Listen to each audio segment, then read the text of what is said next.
Welcome to Apex Storyteller, your sanctuary for horror stories that guide you into a restful night. If you enjoy these tales, please like and subscribe to help share more calming stories.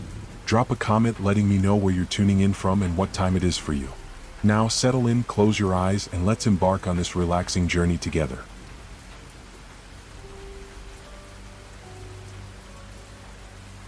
Amelia tightened the straps of her surgical mask, her breath echoing faintly against the fabric.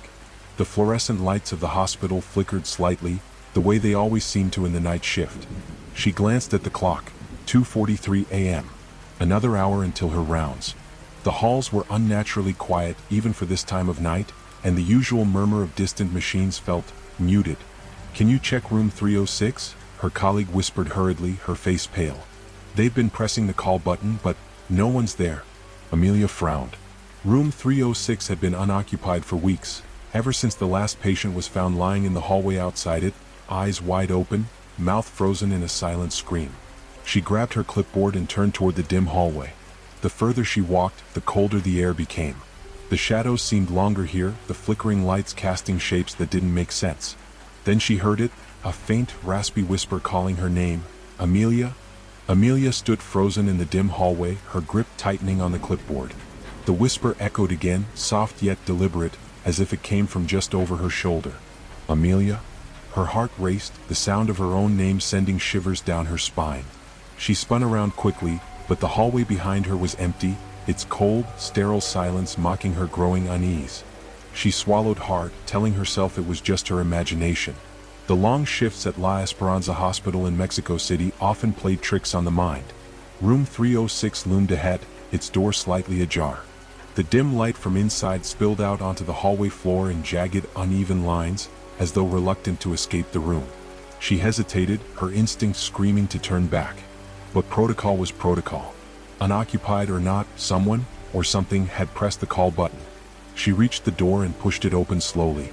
The hinges groaned, a sound that felt too loud in the oppressive quiet. The room was empty, just as it should be. The bed was neatly made, the monitors switched off. The faint scent of antiseptic hung in the air, mixed with something else, something faintly metallic. Amelia stepped inside, her shoes squeaking softly on the polished floor. She scanned the room, her eyes lingering on the darkened corner near the window. The shadows seemed to shift there, but when she blinked, they were still again. She took a deep breath and walked toward the call button panel by the bed. It was pressed. The small red light glowed faintly as if mocking her. She reached out and reset it, feeling the cold plastic under her fingers. "Probably a glitch," she muttered to herself, though her voice lacked conviction. As she turned to leave, the whisper came again, louder this time. "Amelia?" Her head whipped around. The sound hadn't come from the hallway, it was inside the room. "Hello?" She called out, her voice trembling. "Who's there?" Silence. Then, as if in answer, the monitor by the bed crackled to life. The screen lit up, displaying jagged green lines that mimicked a heartbeat. Amelia's stomach dropped. The machine wasn't even plugged in. Her breathing quickened as she backed toward the door. She fumbled for the light switch, but when she flipped it, nothing happened. The room stayed cloaked in dim shadows, the glow of the monitor the only source of light. Suddenly, the bed creaked. Amelia's eyes darted to it, her heart hammering in her chest. Slowly, impossibly, the pristine white sheets began to indent, as if someone invisible was lying down. The indent deepened, taking the shape of a human body. She wanted to run, but her feet felt glued to the floor. A chilling draft swept through the room, and she could swear she heard faint breathing, labored and raspy. "Amelia?" The voice was right next to her ear now. She screamed and stumbled out of the room, nearly tripping over her own feet as she slammed the door shut behind her. Her chest heaved as she tried to steady her breathing. "Amelia, what happened?" A voice called from down the hall. It was Leo, one of the younger doctors on duty. He hurried toward her, concern etched across his face. There's something in there," she stammered, pointing at the door to room 306. Leo frowned and reached for the door handle. "Wait, don't," she pleaded, but he ignored her. The door creaked open, revealing an empty room. The bed was perfectly made, the monitors dark and silent. "Amelia, are you okay?" Leo asked, his voice gentle but laced with skepticism. "I heard it," she insisted, her voice shaking. The call button was pressed. The bed moved. The monitor turned on by itself. Leo glanced back into the room, then at her. "You've been working too many night shifts. You're probably just tired." Amelia shook her head, her hands trembling. I know what I saw. He sighed and closed the door. Why don't you take a break? Go to the lounge for a bit? Reluctantly, she nodded. As she turned to leave, she glanced back at room 306 one last time. For a brief moment, she thought she saw a shadow move across the window. In the staff lounge, Amelia sat with a cup of coffee, her hands still trembling. The hum of the vending machine was a welcome normalcy, grounding her in reality. But as she sipped her coffee, her phone buzzed on the table. She picked it up and saw an unknown number flashing on the screen. Hesitant, she answered. Hello? At first, there was only static. Then the voice came through, faint and distorted. Why did you leave me, Amelia? The phone slipped from her hands and clattered onto the table. She stared at it, her pulse pounding in her ears. The voice was familiar. It was Mateo, the patient who had died in room 306 3 weeks ago. Her mind raced. Mateo had been a young man, barely in his 20s, brought in after a car accident. She had been the one to care for him during his final hours, holding his hand as he passed. He had whispered something to her before he died, but the words had been too faint to hear. Now, sitting alone in the lounge, she couldn't shake the feeling that whatever he had tried to tell her back then wasn't finished. And he wasn't done with her yet. Amelia didn't sleep that morning when her shift ended. She couldn't. Every time she closed her eyes, she saw the imprint on the bed in room 306 and heard Mateo's voice on the phone. His words echoed in her mind, low and accusatory. Why did you leave me? By mid-morning, the bright Mexican sun spilled into her small apartment, but its warmth felt distant. Her curtains swayed lazily in the breeze as she sat hunched over her kitchen table, nursing a cup of cold coffee. Her phone sat in front of her, the call log staring back like an unanswered question. Unknown number. Time, 3:15 a.m. She had tried calling the number back several times, but each time the line was disconnected. It didn't make sense. She wanted to believe it was a prank, but the voice, Mateo's voice, was unmistakable. Her mind drifted back to him. He had been conscious for only a few minutes before slipping into a coma. His injuries were too severe to save him, and Amelia had been the last person at his bedside when his heart monitor flatlined. She remembered the desperation in his eyes, as if he had wanted to say something but couldn't. Now, weeks later, it felt like he was finally trying to speak. But how? The thought sent a chill through her, and she pushed the coffee mug aside. Grabbing her bag, she made up her mind. She needed answers, and the only place to start was La Esperanza Hospital. The hospital was bustling by the time Amelia arrived, its usual chaos a stark contrast to the eerie stillness of the night shift. She avoided her colleagues, not ready to explain why she was back on her day off. Instead, she headed straight to the records room. The fluorescent lights buzzed faintly as she sifted through files, her fingers skimming over names and dates. When she finally found Mateo's file, she hesitated before opening it, half expecting something inexplicable to leap out at her. The file was mundane, filled with the usual charts, test results, and treatment logs.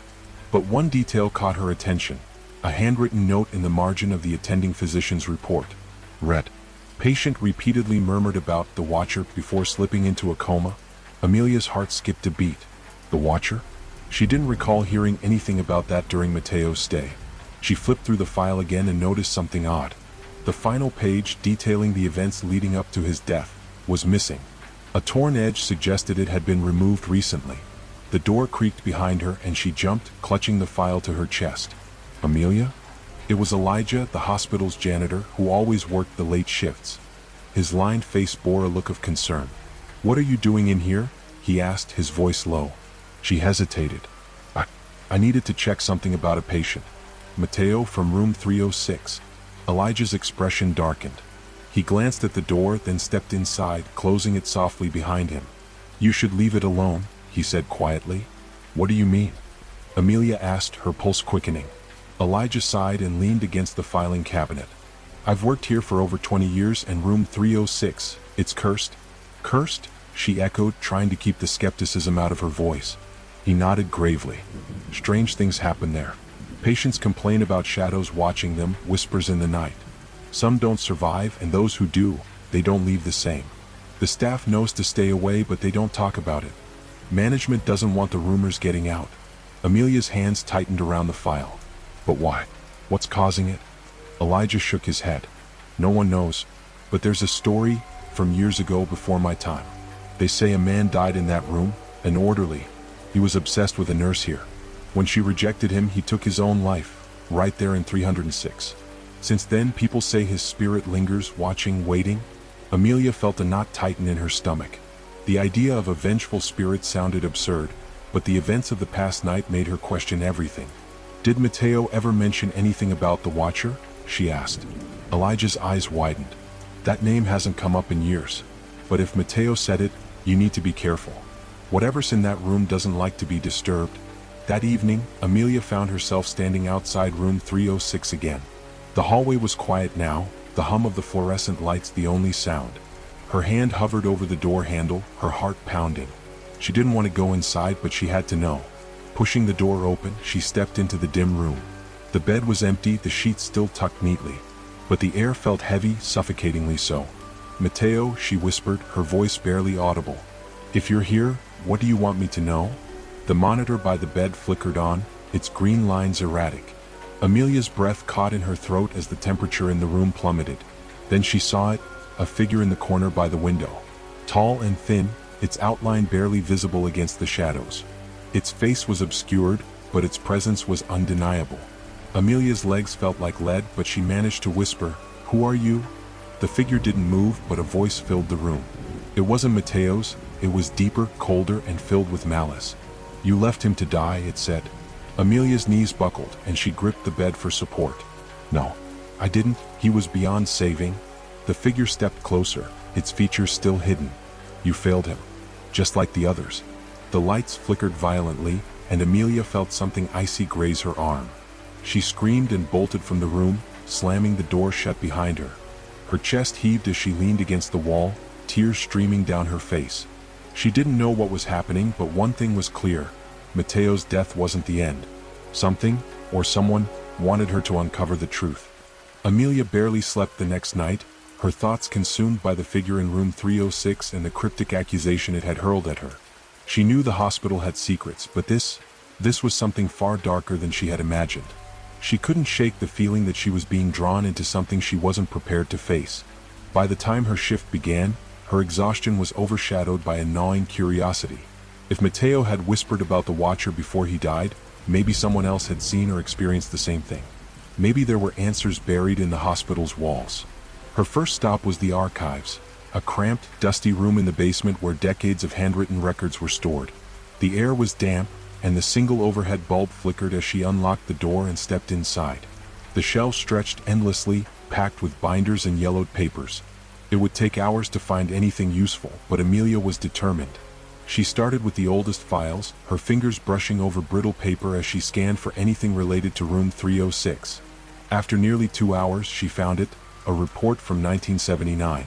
The words leaped off the page. Incident report, death of Santiago Cruz, orderly. Her hands trembled as she read. Santiago Cruz had worked at La Esperanza for 6 years before his death.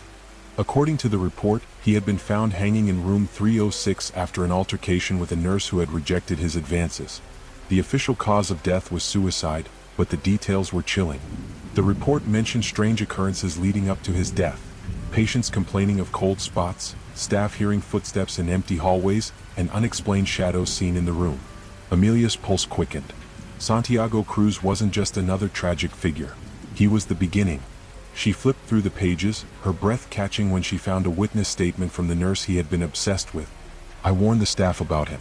Santiago wasn't just troubled, he was dangerous. The way he looked at me, it wasn't love. It was something darker. And the night he died, I swear I heard him whisper my name, even though I was on the other side of the hospital. Since then, I felt him watching me. Even now, I know he's still here." The statement was dated a week before the nurse quit her job and disappeared. A loud crash shattered the silence, and Amelia dropped the file, her heart pounding. She spun around, her eyes darting across the room. One of the shelves had toppled, papers spilling across the floor. "Hello?" she called out, her voice trembling. No response. She bent down to pick up the fallen papers, her movements quick and jittery. As she gathered the files, she noticed something strange. One of the papers was blank, except for a single word scrawled across it in shaky handwriting. "Watcher." Amelia's blood ran cold. The handwriting was faintly familiar, like something she'd seen in Mateo's file. The sound of footsteps echoed in the hallway outside the archives. Slow, deliberate, and growing louder. "Who's there?" Amelia called out, her voice cracking. The footsteps stopped. She held her breath, her eyes fixed on the door.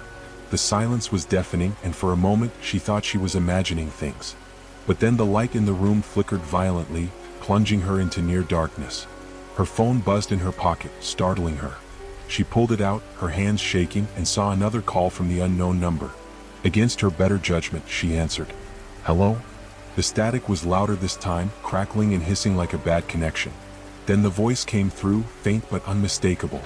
"Amelia, he's watching you." Her phone screen went black. The air in the room grew colder, and she felt a presence behind her. Slowly she turned, her breath hitching. The corner of the room, shrouded in shadow, seemed to deepen, and within it she saw a pair of faint, glowing eyes staring back at her. She stumbled backward, dropping her phone, and the eyes vanished as the light flickered back on.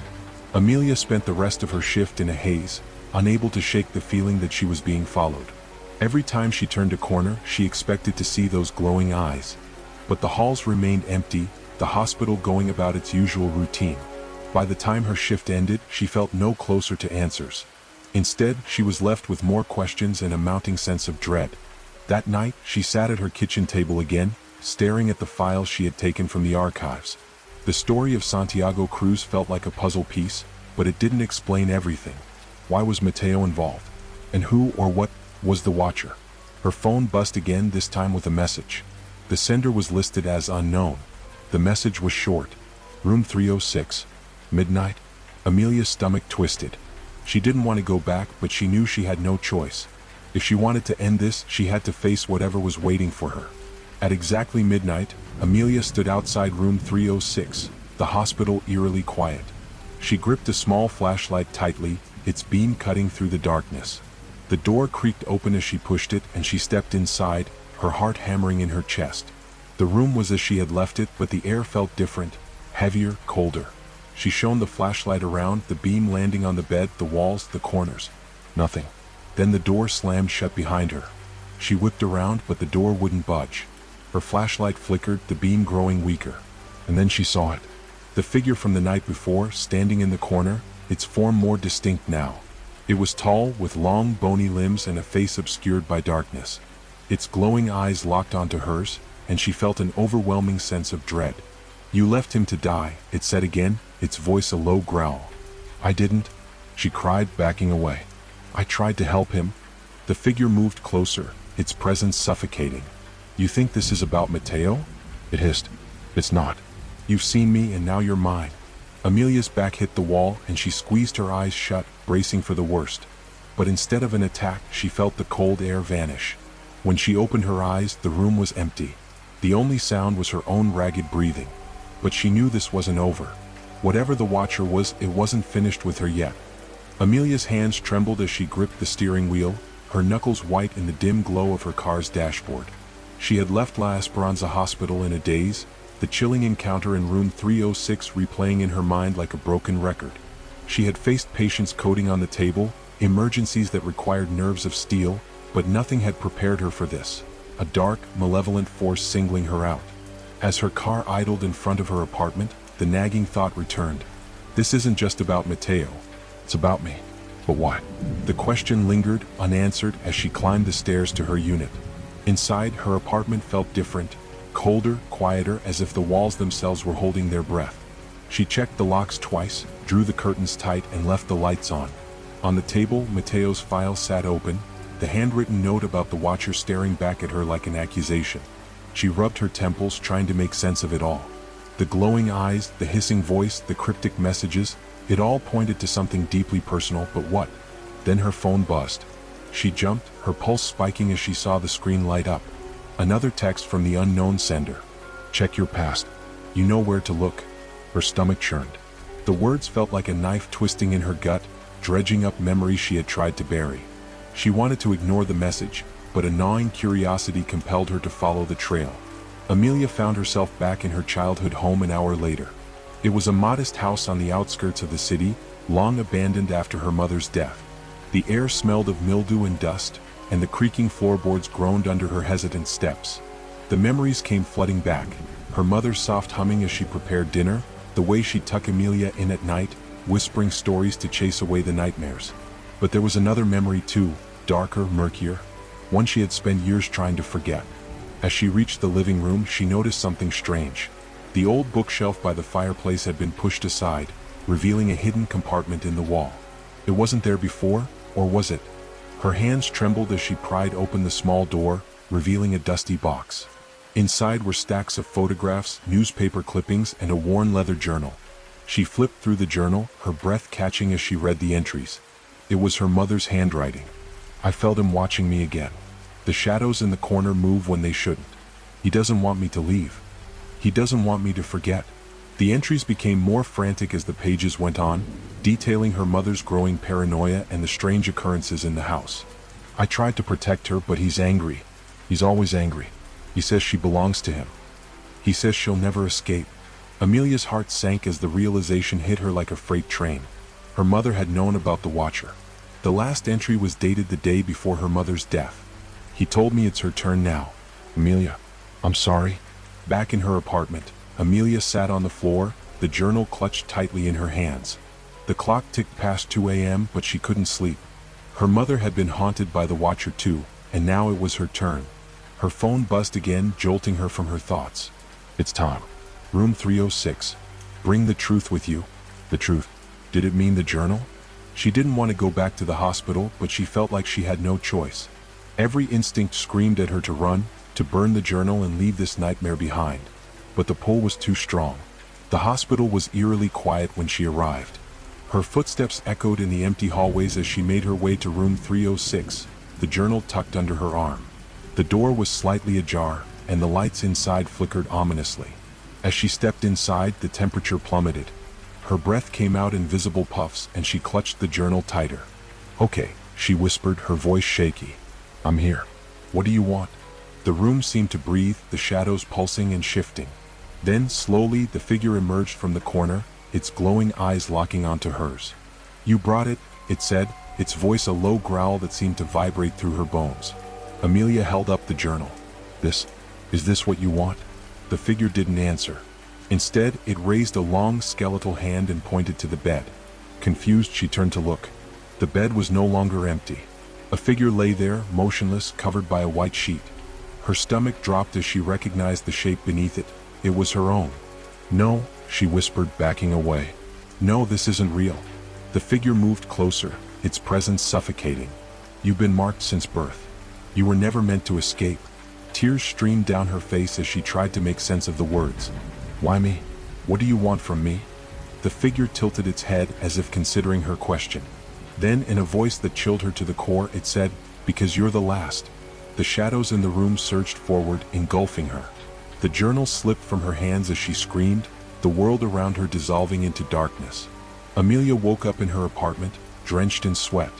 The journal was gone, as was her phone. The clock on the wall read 3:15 a.m. For a moment, she thought it had all been a dream. But as she sat up, she noticed something on her arm, a faint black mark shaped like an eye. And then she heard it, the whisper, Amelia, I'm still watching.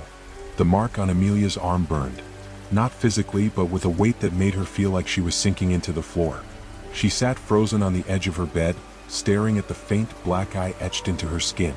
Every fiber of her being wanted to believe it was a hallucination, a lingering fragment of the nightmare that had consumed her night. But the whisper had been real. The clock ticked on the wall, each sound growing louder, sharper, until it felt like needles piercing her eardrums. Amelia clutched her head, desperate for silence. And then it stopped. The air in her apartment grew colder, and the faint scent of antiseptic filled her nostrils, a smell she knew too well from the hospital. She glanced around, her heart pounding as she noticed something out of place. Her living room, once cluttered with books and her favorite blanket, now resembled the sterile walls of La Esperanza Hospital. No, she whispered, backing away. This isn't real. But the bed she sat on was gone, replaced by a gurney. The hum of fluorescent lights buzzed overhead. Amelia's apartment had vanished. She was back in the hospital, though this time it felt different. Darker, quieter, as if the walls themselves were alive and watching her. The hallway stretched endlessly in both directions, the flickering lights casting long, eerie shadows. Her instincts screamed at her to run, but her feet felt glued to the floor. Then she heard it, a low, guttural moan coming from somewhere down the hall. Help me. The voice was weak, trembling, and unmistakably human. It echoed off the walls, pulling her forward despite her fear. Amelia walked slowly, each step hesitant, her breath shallow. The hallway seemed to stretch farther with every step she took, the moans growing louder. She turned a corner and froze. A figure was slumped against the wall, its face obscured by shadows. Blood pooled around it, staining the pristine white tiles. Amelia's throat tightened as she recognized the figure's uniform. It was a nurse's scrubs. She took a cautious step closer. "Are you okay? Can you hear me?" The figure's head snapped up, revealing a gaunt, pale face with hollow eyes that seemed to stare straight through her. "You shouldn't be here," it rasped, its voice cracking like dry leaves. Amelia stumbled backward, her heart racing. "I didn't have a choice. I don't even know where I am." The figure tilted its head, a grotesque smile spreading across its face. "Oh, you know exactly where you are. This place. It's always been waiting for you." Before she could respond, the figure dissolved into a cloud of ash, leaving behind a deep, suffocating silence. Amelia's legs trembled as she turned to run, but the hallway was gone. She was now standing in room 306. The bed in the center of the room was occupied, though the figure beneath the sheet was unrecognizable, its form shrouded in an unnatural darkness that seemed to pulsate and breathe. Amelia felt the air shift as the shadows coalesced into a familiar form. The watcher stood before her, its glowing eyes piercing through her like icy daggers. "You carry her guilt," it hissed, its voice filling the room. "And now you'll carry mine." "Whose guilt?" Amelia demanded, her voice shaking. "What do you mean?" The watcher didn't respond. Instead, it raised a skeletal hand and pointed to the corner of the room. The shadows peeled away, revealing an old mirror. Amelia stared at her reflection, her breath catching in her throat. The woman in the mirror wasn't her. She wore an outdated nurse's uniform, her hair pulled into a tight bun. But the face was unmistakable, her mother's. Her mother's voice echoed through the room, soft and trembling. "Amelia, I tried to protect you, but I failed." Amelia's knees buckled and she sank to the floor. "Mom? What is this? Why is this happening to me?" The reflection didn't respond. Instead, the mirror shattered and the room was plunged into darkness. When the lights flickered back on, Amelia found herself in a different part of the hospital. She was in the ICU, surrounded by empty beds and abandoned medical equipment. The monitors beeped faintly, their rhythms irregular and unsettling. A voice broke the silence. "You want answers, don't you?" Amelia spun around to see another figure, this one more solid, more human.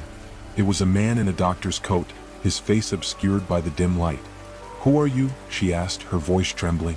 The man stepped closer, his features coming into focus. Amelia's breath hitched.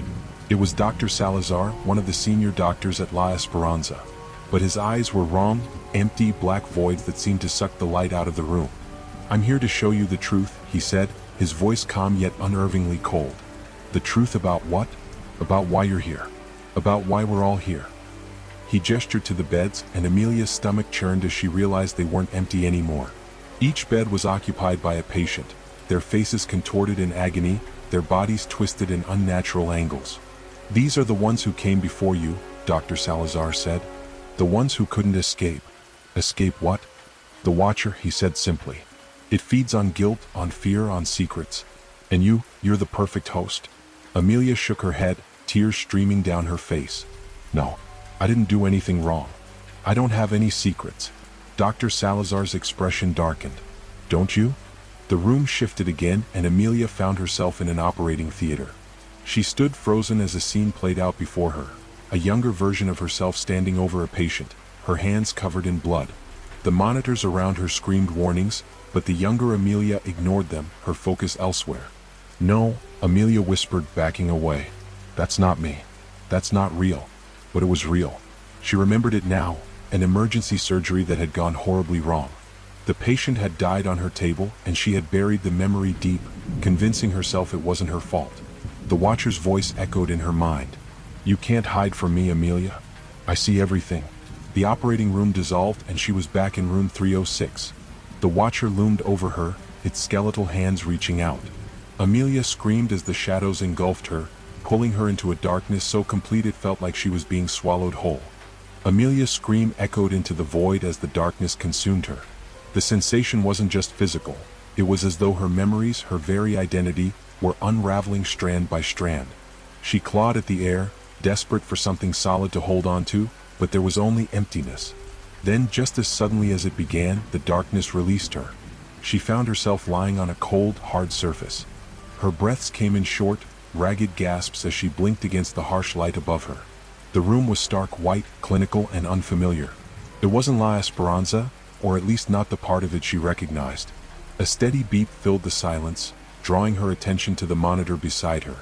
The line on the screen wasn't tracking her heartbeat. It moved erratically, like it was charting something else entirely. She sat up slowly, her muscles screaming in protest. Across the room was a single door, but it didn't look like an exit. It was heavy, industrial, with a small window at the top that revealed nothing but shadows. Her gaze fell to her arm and she gasped. The black eye-shaped mark had grown. Its tendrils now snaked up her forearm, curling like dark vines under her skin. Amelia's instincts told her to run, but there was nowhere to go. The room felt alive, humming with an energy that made her skin crawl. Then she noticed it, a faint whisper, low and almost imperceptible, like the rustling of leaves in a windless forest. She couldn't make out the words, but the tone was unmistakably threatening. "You can hear them now," a voice said behind her. Amelia whipped around to see Dr. Salazar standing in the corner. But it wasn't really him. His eyes were still voids and his smile was too wide, too predatory. "What is this place?" she demanded, her voice trembling. "What do you want from me?" Dr. Salazar stepped closer, his movements unnervingly fluid. "This isn't a place, Amelia. It's a state of being. And what we want is the truth." "I don't understand," she shouted, backing away. "Oh, but you do." His voice dropped to a menacing whisper. "You've been lying to yourself for years, burying the guilt, pretending it wasn't your fault. But it was, Amelia. And now it's time to face it." Before she could respond, the room shifted again. The walls melted away, and she was standing in the hospital's pediatric wing. The familiar smell of disinfectant and faint cries of children filled the air. Amelia's chest tightened. She hadn't worked in pediatrics in years, not since the incident. "No," she whispered, shaking her head. "Not here. Not this." But the scene was already unfolding before her. A younger version of herself stood at the nurse's station, her hands shaking as she filled a syringe. She remembered this moment vividly, the medication mix-up that had cost a child their life. She had blamed the chaos of the shift, the understaffing, anything but herself. "You could have double-checked," the watcher's voice hissed in her ear. "But you didn't, did you?" Tears streamed down her face as she watched her younger self administer the injection. The child's heart monitor flatlined seconds later, the frantic cries of the doctors and nurses echoing through the hall. Amelia turned away, covering her ears. "Stop. I can't watch this." "You have to," the watcher growled. "This is the weight you carry. This is what I feed on." The scene dissolved and she was back in the stark white room. Her knees buckled and she collapsed to the floor, sobbing. "Why are you doing this to me?" she cried. The watcher appeared before her, its glowing eyes boring into hers. "Because guilt is power. And your guilt runs deep, Amelia. It ties you to me." She shook her head vehemently. "No, I didn't mean for any of it to happen. It wasn't my fault." The watcher's skeletal hand reached out, touching her forehead. In an instant, memories flooded her mind, patients she couldn't save, mistakes she had made, lives lost under her care. Each one felt like a knife twisting in her gut. "You've spent your life running from the truth," the watcher said. "But now there's nowhere left to hide." The door across the room creaked open, revealing a long, dark corridor. Amelia hesitated, but the watcher gestured toward it. "Your final truth lies ahead." Her legs felt like lead as she stood and walked toward the corridor. The walls seemed to close in around her, the air growing heavier with each step. At the end of the hallway was another room, identical to the one she had just left. But this one was different. In the center was a hospital bed, and on it lay a figure covered by a white sheet. Amelia's heart pounded as she approached the bed. She didn't want to see what was beneath the sheet, but something compelled her to pull it back. Her own face stared back at her, pale and lifeless. "No," she whispered, stumbling backward. "This isn't real." The watcher appeared beside her, its voice low and mocking. "Oh, but it is. You've been living on borrowed time, Amelia. The guilt, the fear, it's been eating away at you piece by piece. And now there's nothing left." She fell to her knees, her mind racing. "There has to be a way out. There has to be." The watcher leaned in close, its glowing eyes inches from hers. "The only way out is through." Amelia's vision blurred as the room began to spin. The last thing she heard before everything went black was the sound of her own heartbeat slowing, fading into silence. Amelia awoke to darkness. But this time, it wasn't the suffocating void she had been swallowed by before. It was cold, damp, and real. The air smelled of mildew and decay, and the faint drip of water echoed around her. She was lying on a hard, uneven surface, and her body ached with every breath. Her eyes adjusted slowly, revealing a space that resembled the hospital basement. Rusted pipes lined the walls, and the flickering light above cast grotesque shadows that seemed to writhe and twist of their own accord. She pushed herself to her feet, every movement a struggle. Her arm throbbed, and when she looked down, she saw the black eye mark had spread further, now covering her shoulder. The tendrils pulsed faintly as if alive. "Where am I?" she muttered, her voice hoarse. The shadows didn't answer, but the whispering began again, low and insidious. The words were indistinct, but their tone sent a shiver down her spine. A door stood at the far end of the room, heavy and rusted, with deep scratches gouged into its surface. She hesitated, but there was no other way out. Summoning what little courage she had left, she pushed it open. The corridor beyond was narrow and lined with doors, each one slightly ajar. Amelia peered into the first room, her stomach lurching at what she saw. It was a hospital room, but grotesquely distorted. The walls were stained with dark, oozing patches, and the bed in the center held a figure wrapped in bloody sheets. The monitor beside it beeped irregularly, its screen displaying the same black eye that marked her skin. She stepped back, but as she did, the figure on the bed turned its head toward her. "Amelia," it croaked, its voice barely more than a rasp.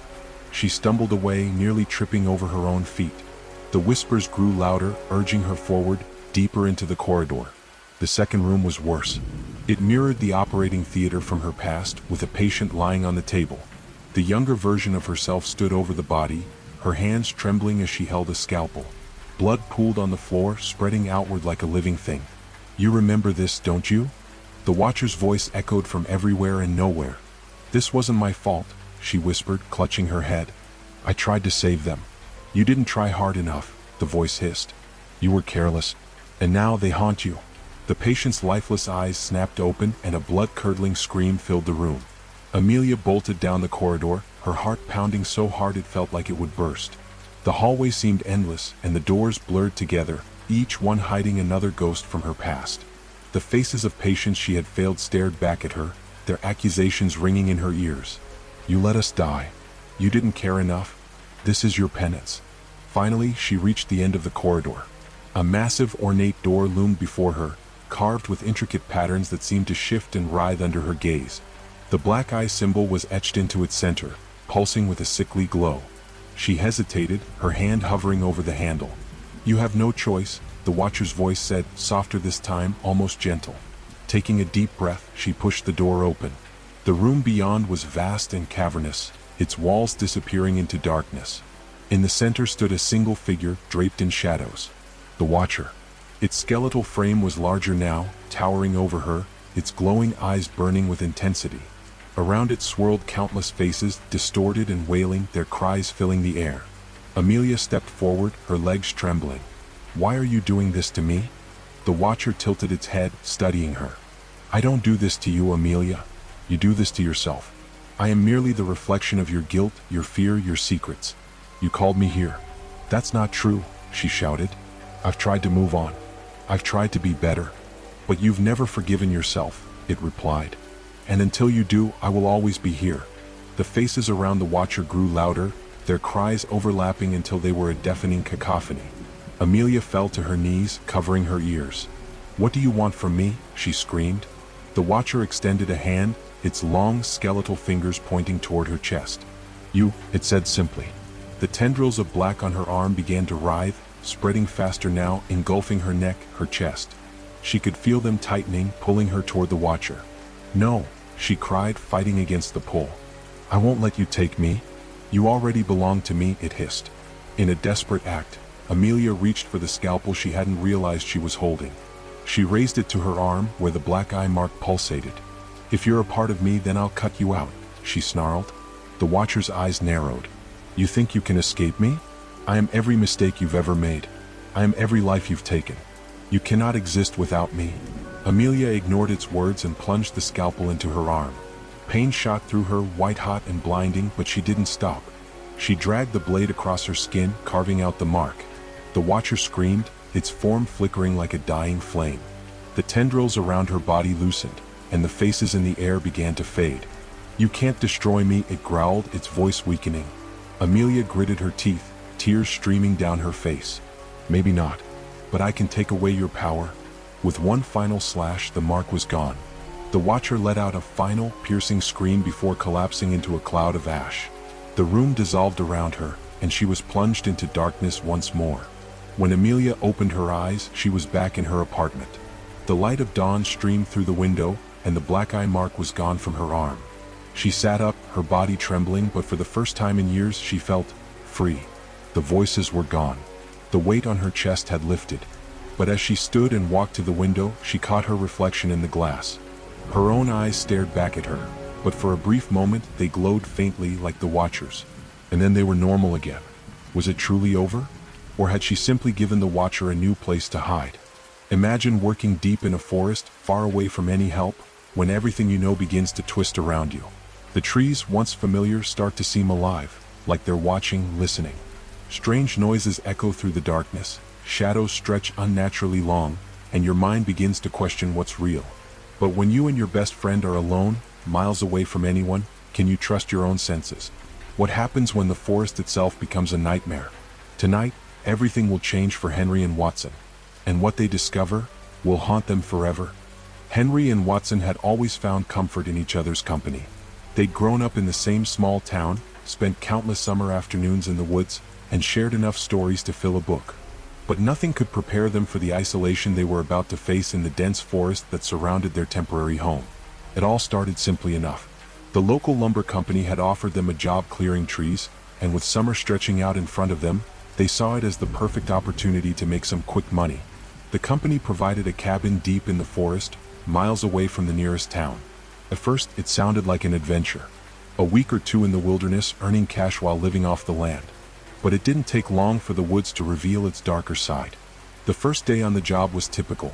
Chainsaws roared through the trees, the smell of fresh cut wood filling the air. Henry and Watson had worked side by side for hours, chopping down thick old trees and stacking the logs.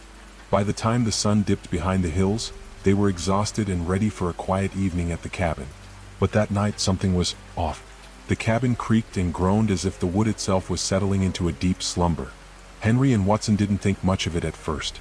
They made dinner, cracked open a couple of beers, and sat on the porch to watch the stars. It was peaceful, too peaceful. The wind barely stirred, and the only sounds were the distant calls of owls and the occasional rustle of leaves. As the night deepened, an unease crept over Henry. He couldn't explain it. It was just a nagging feeling like something was lurking just beyond the reach of the firelight. He glanced around the trees, which loomed like silent sentinels in the darkness. Every crackling branch, every whisper of wind, seemed to echo far too loudly in the quiet. "You ever get the feeling we're being watched?" Henry's voice broke the silence. His eyes stayed fixed on the shadowy forest, unable to shake the unsettling feeling that clung to him. Watson didn't respond immediately.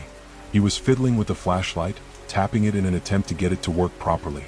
Finally, he looked up at Henry with a smile that didn't quite reach his eyes. "You're just tired, man. It's been a long day. It's just the woods. They can mess with your head, especially when you're out here all day. No big deal." But Henry wasn't so sure. He could feel it, a pressure in the air like the forest was closing in on them. His eyes darted around, scanning the shadows. There was nothing out of place, nothing visible, but still the hairs on the back of his neck stood on end. "Maybe," Henry muttered, but the doubt lingered. The conversation ended there, and they finished their beers in silence, each lost in their own thoughts. Soon after, they headed inside, the dim light from the cabin's lantern flickering as it struggled to stay on. But the peace didn't last long. As soon as they closed the door behind them, a strange sound echoed through the stillness.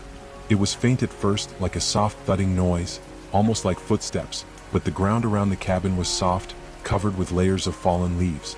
Henry tensed, his grip tightening around the doorknob. "Did you hear that?" he whispered, his voice tight. Watson, who was already settling down on the couch, paused. "Hear what?" "I swear I heard something, like footsteps. Someone's out there." Watson rolled his eyes. "Man, relax. It's probably a deer or something." Henry wasn't so sure. He opened the door just a crack, peering out into the dark. His heart skipped a beat. There, at the edge of the trees, stood a figure, just barely visible in the shadows. It was tall, motionless, and seemed to be staring right at him. "Henry, what are you doing?" "Come on, it's nothing," Watson urged, but his voice had a tremble to it now. The figure didn't move. Henry stared at it for what felt like an eternity. His heart thudded in his chest. It was as if the world had gone quiet, the rustling of the trees, the chirping of insects, everything had stopped. The figure remained still, not even a twitch. And then, just as suddenly as it had appeared, it was gone. Vanished into the darkness, as though it had never been there. "Did you see that?" Henry's voice was barely above a whisper. He shut the door quickly and locked it, his hands shaking. Watson stared at him, disbelief written all over his face. "What are you talking about? There was nothing out there." Henry's breath came in shallow gasps. "I swear there was someone. Standing right there." But Watson just shook his head. "You're losing it, man. There's no one out there." The cabin fell into an eerie silence. The air felt thick, pressing down on them. Henry tried to convince himself it was nothing. Maybe he'd imagined it. Maybe he was just tired. But deep down he knew something wasn't right. They tried to sleep, but the night seemed to stretch on endlessly.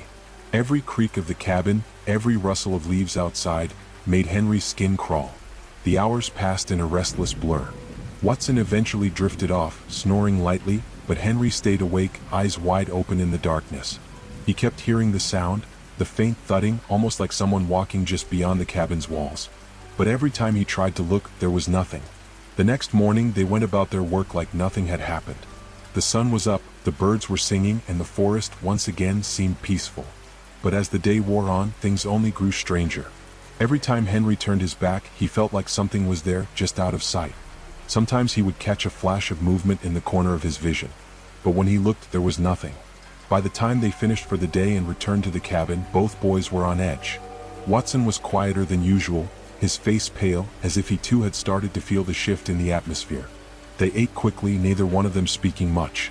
It wasn't until nightfall, as they sat in silence on the porch, that the unease came back with full force. And then the noise started again. It was soft at first, a distant thud, followed by another and then another. Henry's heart raced.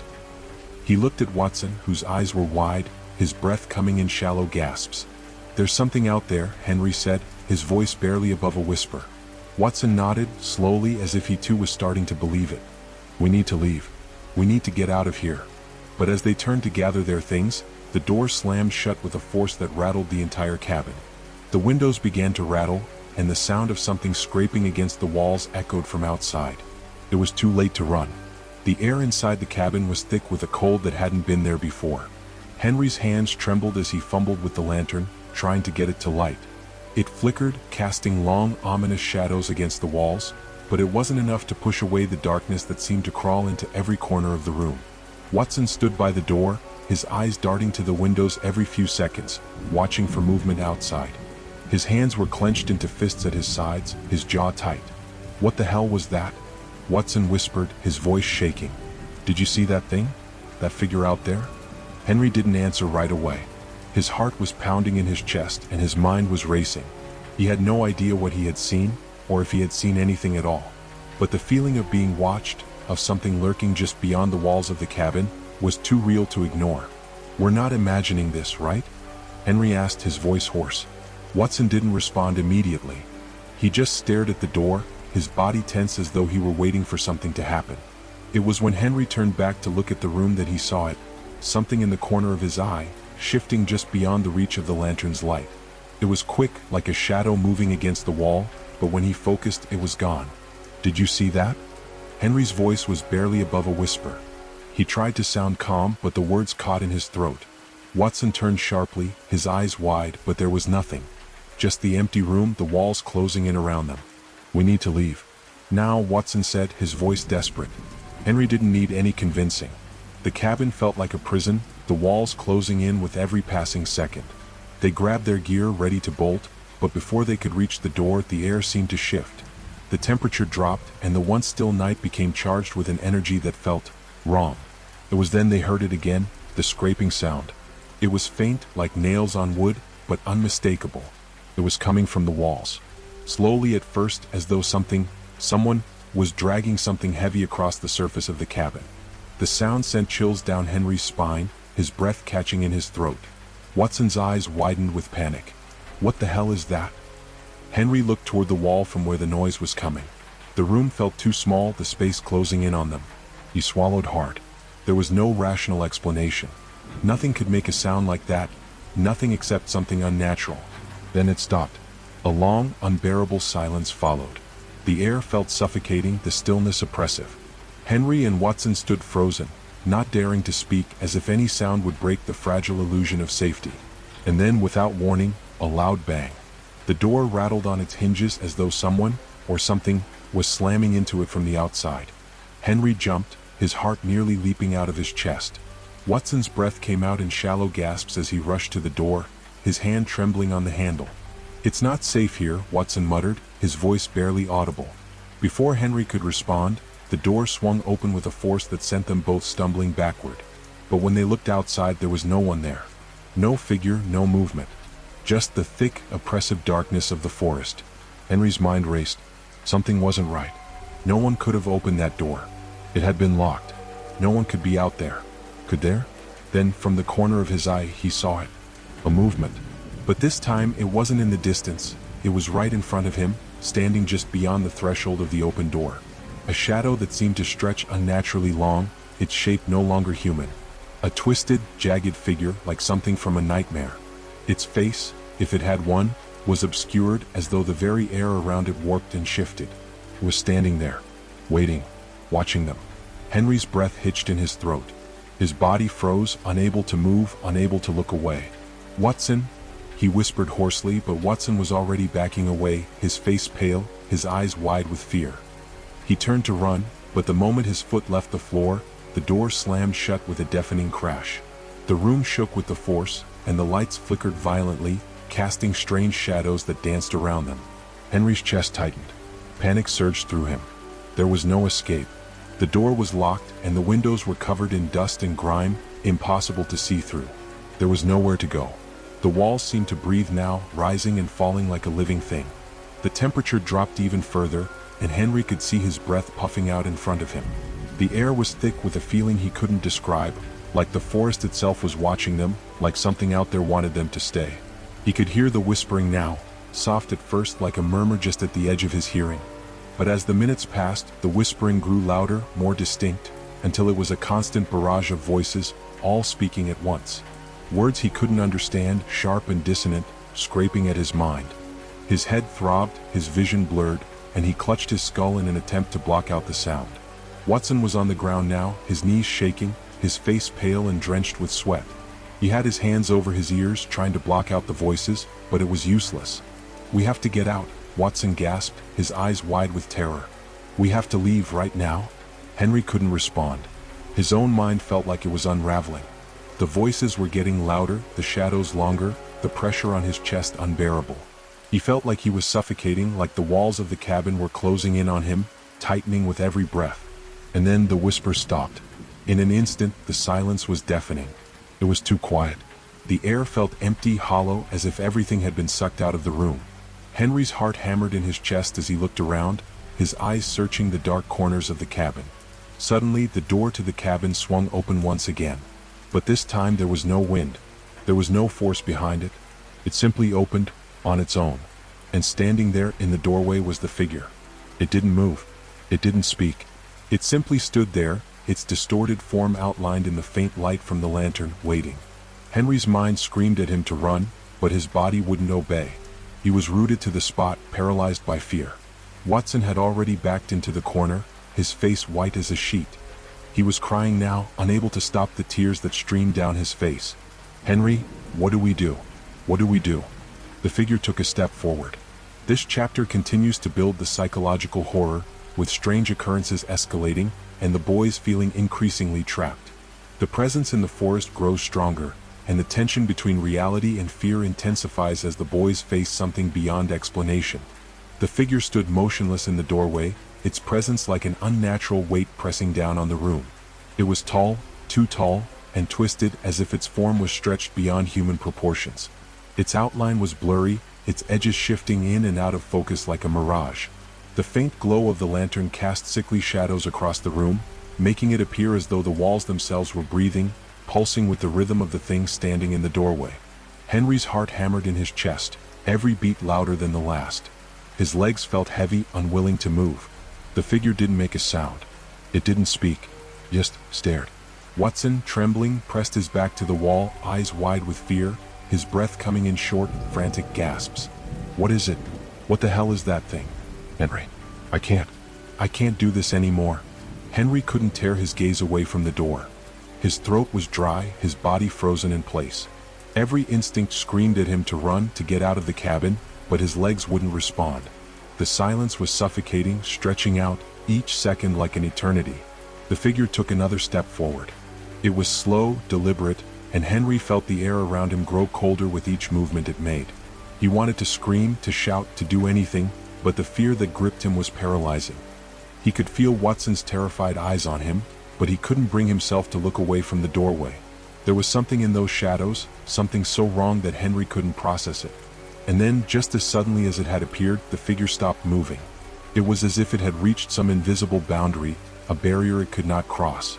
Henry's heart skipped a beat. He was barely breathing now, his chest tight with fear. He wanted to run. He needed to run. What do we do? Watson whispered urgently, his voice shaking. It's not leaving. Before Henry could respond, the air around them seemed to warp, like the room itself was distorting, pulling in on them. The shadows in the corners of the cabin began to stretch unnaturally, like dark fingers reaching out. The walls groaned as though something was pushing against them from the outside. Suddenly, the lantern flickered, casting the room in darkness. The cold grew more intense, a bone-chilling frost creeping across the floorboards. Henry felt his breath fog in the air, his skin crawling. Then came the sound, soft at first but unmistakable. A low, guttural growl vibrating through the very air around them. It was coming from the figure, the thing in the doorway. Henry's pulse raced, his mind struggling to understand what was happening. The growl wasn't just a noise, it was a presence. It seemed to reverberate deep in his chest, a warning, a threat. His vision blurred, and for a moment he couldn't tell if he was dreaming or awake. Watson's voice broke the tension, trembling with desperation. Henry, we need to get out. Now. Henry nodded, his mind spinning. They had to move. But where? The door was wide open, but it was as if something invisible was holding them in place. The very air felt thick, oppressive, like a heavy weight pressing down on them from all sides. Watson. Henry's words caught in his throat. His mind couldn't form a clear thought. All he could feel was the suffocating fear that wrapped around him, tightening with every passing second. And then the growling stopped. The sudden silence was deafening. It felt unnatural, like the world had paused, waiting for something to happen. Henry dared to look around. The shadows seemed to twist, the edges of the room warping and distorting, but the figure was still there, just standing in the doorway. The air was thick with an impossible tension, a pressure that seemed to press in from every angle. And then the figure spoke. Its voice wasn't human, it was a rasping, distorted sound, like the scraping of bones against stone, or the hiss of something inhuman. The words came out in a low, guttural rasp, each one feeling like a cold hand scraping across Henry's mind. Leave? The word echoed through the cabin, vibrating in Henry's skull. He could feel it deep inside his bones, like it was reverberating through his very soul. Leave. The word seemed to linger in the air, thick and suffocating. Watson gasped, his voice breaking. Henry, what does it want? Henry didn't answer. His eyes were locked on the figure, his heart racing in his chest. The voice, it wasn't just spoken, it was felt. It was as if the very air around them had become a part of it, the walls listening, the ground beneath them trembling. He couldn't make sense of what was happening. The forest around them had always been wild, yes, but this wasn't the forest he knew. This was something else, something darker, more twisted. The figure stepped forward again, and this time it didn't stop. Henry's breath caught in his throat. He wanted to run. He had to run. But his feet wouldn't move. The fear was too much, too overpowering. His mind screamed for him to break free, to escape the nightmare closing in around him, but he couldn't. It was as though the figure had taken hold of his very mind. He could feel the walls closing in, the room shrinking. His pulse pounded in his ears, drowning out everything except the terrible, rasping sound of the figure's voice. Leave? The word echoed again, this time louder, more forceful, as if the very room was speaking it, as if the forest itself was forcing them to leave. Watson looked at Henry, his eyes wide with terror. What's happening to us? What is this thing? Henry couldn't answer. He was struggling to keep himself together, but it was getting harder with each passing second. He could feel the pressure in his chest, the suffocating fear wrapping tighter around him. The figure took another step. Its presence was overpowering now, suffocating them. It didn't just stand there. It loomed as if it was the embodiment of everything Henry and Watson had feared, every nightmare they had ever known. Then something happened. The walls seemed to buckle, and the floor beneath their feet groaned as though it were alive. The ground shook violently, and Henry stumbled backward, barely able to keep his balance. It was like the entire cabin was falling apart. With a loud crack, the floor splintered beneath Henry's feet. He screamed as he fell forward, crashing to the ground. Watson shouted his name, reaching out to grab him, but the moment their hands touched, a surge of energy shot through them both. It wasn't just physical, it was like a jolt of pure fear, sending shockwaves through their bodies, paralyzing them with terror. Then, just as suddenly as it had begun, everything stopped. The shaking, the growling, the suffocating pressure, it all ceased in an instant, and the figure was gone. The cabin was still. The air felt thin, empty, as if the very life had been drained out of it. Henry sat on the floor, his body trembling uncontrollably, his mind reeling. Watson was beside him, breathing hard, his face pale. What the hell just happened? Watson gasped, his voice cracking. Henry couldn't respond. He didn't have the words. What could he say? That something had just reached inside their minds, twisting their very perceptions of reality? That whatever that thing was, it had control over them, over everything? Leave, Henry whispered to himself, the word echoing in his mind. It wasn't over. It wasn't going to let them leave. The figure was just the beginning. The cabin was deathly still, its walls suffocating in the silence that had followed the disappearance of the figure. Henry could hear nothing but his own shallow breaths and the frantic beating of his heart. Every part of him screamed to leave, to run far away from this place, but his body refused to obey. His mind spun with confusion, desperation, and a crushing sense of dread. Watson was the first to move. His eyes flickered nervously around the room, looking for any sign of movement, any indication that the nightmare wasn't over. Henry, what the hell was that? He whispered hoarsely, as though speaking louder might summon the figure back. Henry swallowed, his throat raw. I don't know. His voice was shaky, barely audible. But I know it's not gone. It can't be. His eyes darted toward the door, where the shadow of the figure had once stood.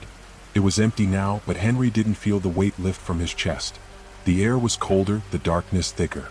He stumbled to his feet, his legs unsteady, and moved toward the window.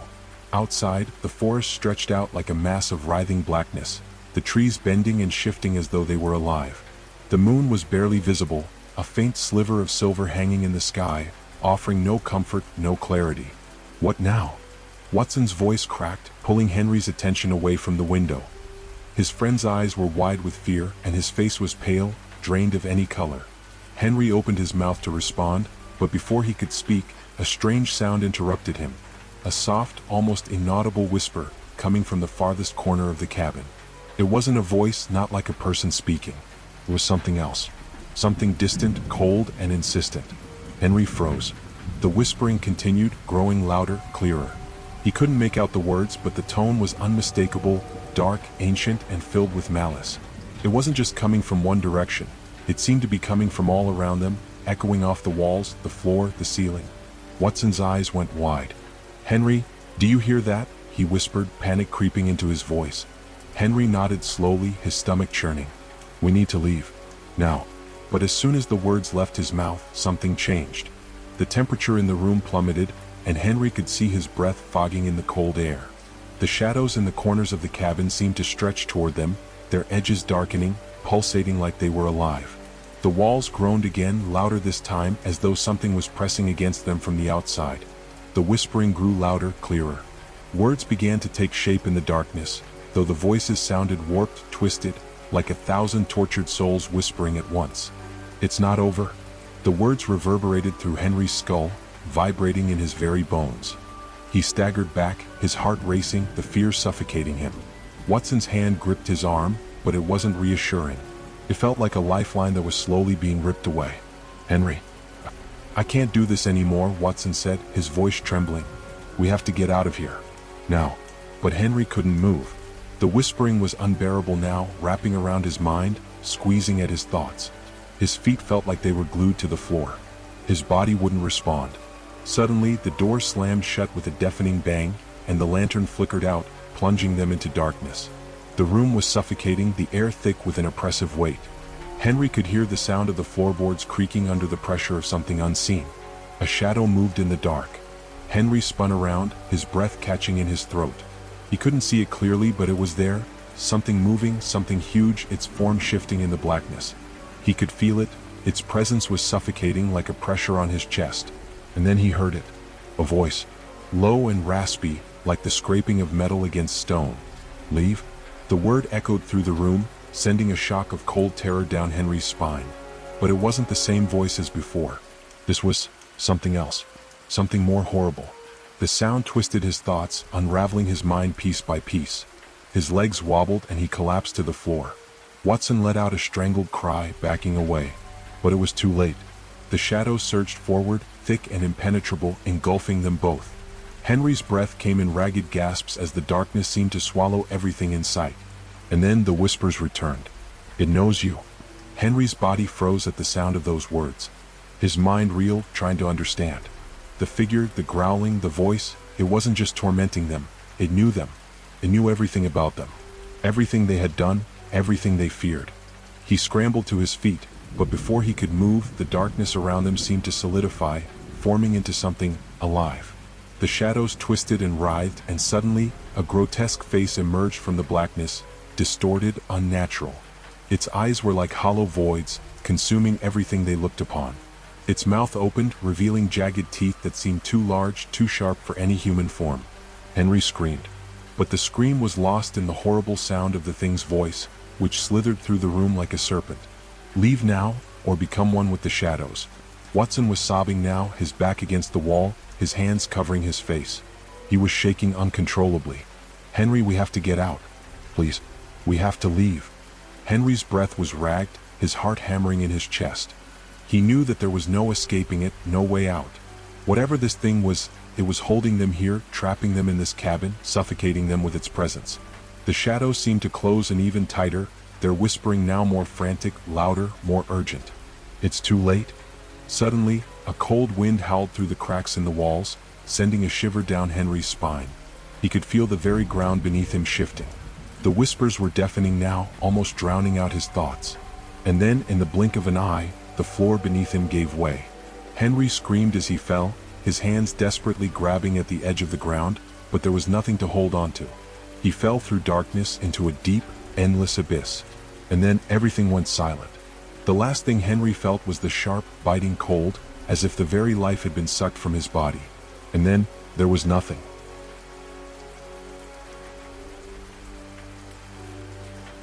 The air in the cabin felt thicker now, suffocating, pressing in from every direction.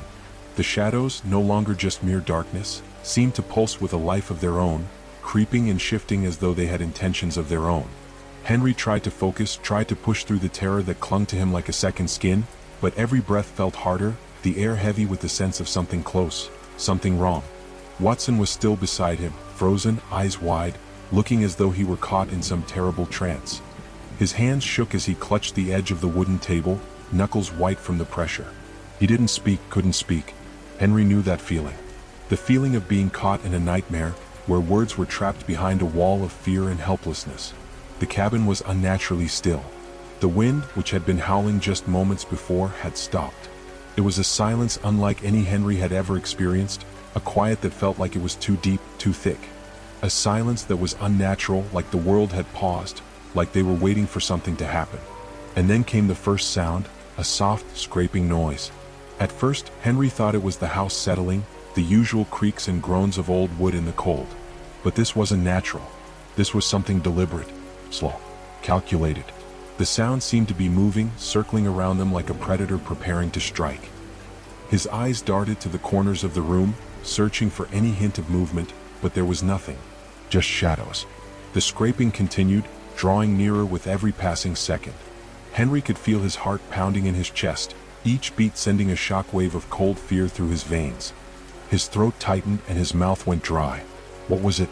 The noise was coming from the floor now, a dragging sound, faint but unmistakable. Henry's mind raced, his thoughts jumbled and incoherent. He wanted to move, to find a way to escape, but the weight of the air around him seemed to pin him down, holding him in place. The darkness felt oppressive, like it was closing in, tightening its grip with every passing second. Watson's breath hitched beside him, a quiet sound that echoed through the stillness, but it was enough to send a jolt of panic through Henry. He turned to look at Watson, whose face was pale, eyes wide with terror. "What the hell is that?" Watson whispered, his voice hoarse and trembling. Henry didn't answer. He couldn't. The scraping sound grew louder, closer, until it felt like it was directly beneath them. The floorboards groaned under the weight, and Henry's blood ran cold. Whatever was down there, it was moving, closer and closer. The silence returned then, just for a moment, a break in the tension. But Henry could feel the hairs on the back of his neck standing on end, the feeling that something was watching them, waiting. He could feel it deep in his bones, the cold fingers of dread wrapping around his spine. And then it happened. The scraping turned to a loud, shuddering thump. The noise was so sudden, so sharp, that Henry couldn't suppress the gasp that escaped him. His eyes flew to the floor, his mind scrambling to make sense of what he was hearing. The sound of something heavy, something powerful, being dragged just below them. And then it stopped. A long silence stretched out. Every second felt like an eternity. Henry's breath was shallow, his chest tight. The darkness seemed to grow thicker, more oppressive. He looked at Watson, but his friend was staring at the door, wide-eyed, as if he could see something Henry couldn't. And then the door creaked. It was slow at first, the sound of old hinges moving in the stillness. A low, grinding groan that sent a ripple of fear through Henry's entire body. The door, which had been shut tight only moments ago, was now moving, shifting open inch by inch as though something were trying to push through. Henry's heart raced. He wanted to shout to stop it, but his voice caught in his throat. The room seemed to hold its breath, the air thick with anticipation. The door was open now, just a crack, but that was enough. Enough for something to slip through. He could feel it. Something was coming, something from the other side, something that had been waiting for this moment. He could almost hear its breath, slow and ragged, just beyond the door. Then the door slammed shut. The force of it made Henry jump, and Watson let out a muffled cry. The sudden noise shattered the stillness, leaving a ringing in their ears that seemed to last forever. For a moment, neither of them moved, the tension too thick to breathe through. Then came the whisper. It was faint at first, so quiet that Henry thought it was just the wind, but it wasn't. The voice was wrong, distorted, like it had been dragged from the depths of some nightmare. The words were garbled, impossible to understand, but they carried with them a weight, a presence that seeped into the very walls. And then again, clearer this time. "Get out." The voice wasn't loud, but it had a strange power to it. It vibrated through the air, sending tremors through Henry's chest. It was cold, guttural, as if it was coming from the very depths of the earth, or from somewhere darker, more twisted. Watson's face was pale, his eyes wide, locked on the door. He shook his head frantically. It's not possible. It's not real, Henry. It can't be." Henry's mind raced, but his body remained frozen. He couldn't shake the feeling that they were being watched, studied by something far beyond their understanding. Whatever was in that room, whatever had just spoken, was not human. It wasn't even alive in the way they understood it. He reached for Watson, but the moment his fingers brushed his friend's arm, the floor beneath them groaned, a low, resonating sound that sent a chill crawling up Henry's spine. The room shifted. The walls bent, the corners distorting, as if the very foundation of the cabin was warping in on itself. The shadows stretched, twisting into impossible shapes that crawled along the walls, undulating like they were alive. Henry could barely focus, the edges of his vision blurring, the sounds blending into one overwhelming crescendo of terror. "Henry," Watson's voice was a mere whisper, but it cut through the noise, drawing Henry's attention. His friend's eyes were wild now, filled with an unspoken fear that Henry couldn't comprehend. It's not leaving, is it?" Henry didn't respond. He couldn't. The words wouldn't come. He could only watch as the room seemed to fold in on itself, as the very air began to hum with a terrible energy. The scraping noise started again, louder now, as though something was dragging itself across the ceiling. The walls groaned, the foundation of the cabin rattled, and a shadow began to shift in the doorway. This time the door didn't move on its own. It was pushed. By something or someone. The thing outside was not done with them yet. A surge of terror coursed through Henry as the shape in the doorway grew more distinct. The outline was blurry at first, but now it was clear, too clear. A twisted, monstrous figure, stretching impossibly tall, its eyes gleaming with a cold, merciless light. Henry's mouth went dry. His legs refused to move. All he could do was stare, paralyzed, as the figure began to step forward. It was time. The figure moved slowly, deliberately, stepping into the cabin, its presence crushing the air from Henry's lungs. The space around them felt like it was shrinking, the walls pressing in, the very ground beneath their feet vibrating with the weight of something far too heavy to comprehend. The shadows seemed to stretch, reaching toward the figure as though it were a dark god descending into the mortal realm. Henry's heart pounded in his chest, every beat a violent drum echoing through his skull. He could feel the terror crawling under his skin, seeping into his bones, gnawing at his insides. Watson stood frozen beside him, his face pale, eyes wide in disbelief, his body shaking violently as though he were unable to move. His lips trembled, but no sound came out. The air between them was thick with dread, suffocating. The figure in the doorway was like no living thing Henry had ever seen. It was tall, unnaturally tall, its form twisting and warping like smoke caught in a breeze, constantly shifting, never fully taking shape. Its outline flickered like a bad signal on an old television, its edges distorted and blurred, a strange mirage of darkness. But the thing about it, the most terrifying thing, was its eyes. They weren't eyes like any Henry had ever seen. They were dark, blacker than pitch, endless voids that seemed to pull in the light around them. There was no warmth in them, no humanity, just an empty, suffocating cold. And in that coldness, Henry saw something he could never forget: hunger. A hunger so vast, so insatiable, it felt like the very air around him was being consumed by it. The floor creaked beneath its weight as it stepped further into the room. Henry could feel the presence of it, pressing against his chest like a physical force pushing him down. His legs felt like lead, his body trembling with fear, paralyzed by the sheer impossibility of the situation. Every instinct screamed at him to run, to do something, anything, but his body betrayed him. The shadows in the corners of the room began to shift more violently, growing longer, darker, as if the walls themselves were alive, breathing in sync with the figure. Henry could hear a low, constant hum, a sound that was felt more than heard, vibrating through the very air around him.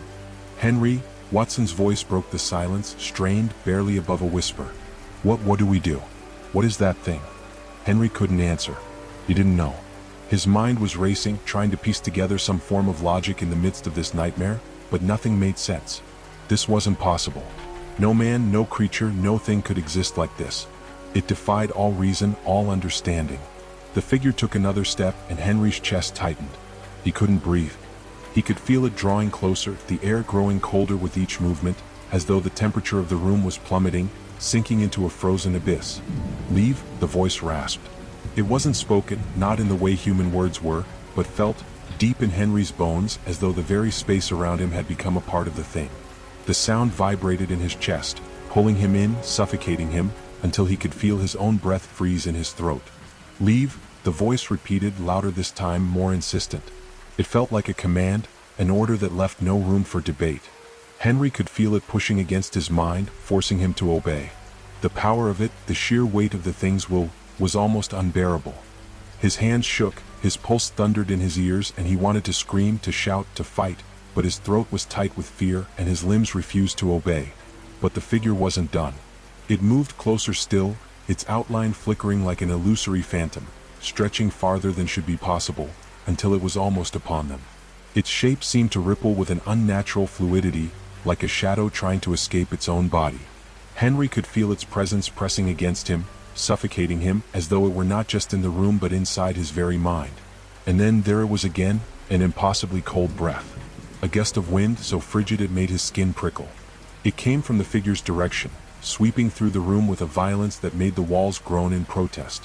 The windows rattled, the floor beneath them trembled, and Henry thought for a moment the very house itself might tear apart. But instead of destroying the room, the wind twisted inward, wrapping around them like a vice, tightening its grip. It was as if the air itself was being bent to the will of the thing, reshaping the very fabric of reality. Henry could feel the pressure against his chest, like an invisible force pushing him to his knees. Watson let out a strangled sob. "We need to get out of here. Henry, please." But Henry couldn't move. The shadows pressed in harder, the cold deepening. He felt the breath of something ancient and terrible drawing closer, closer than ever. His chest was tight with fear, his lungs unable to take in enough air. The figure finally spoke again. The words were clearer this time, the voice a low rasp, like the scraping of old bones against stone. "You should not have come." The words were a hammer blow reverberating through Henry's body, shaking him to the core. They were not a question. They were a verdict. The truth. He felt it then, a sinking sensation as if the floor beneath him had become nothing but emptiness. His heart seemed to stop in his chest, his stomach twisting in horror. It was as though the world around him was dissolving, falling away, leaving only the darkness, only the endless pull of the figure's presence. The walls of the cabin, the ground beneath them, the very air itself seemed to buckle, to warp, to stretch toward the figure as if it were the center of some terrible gravitational force.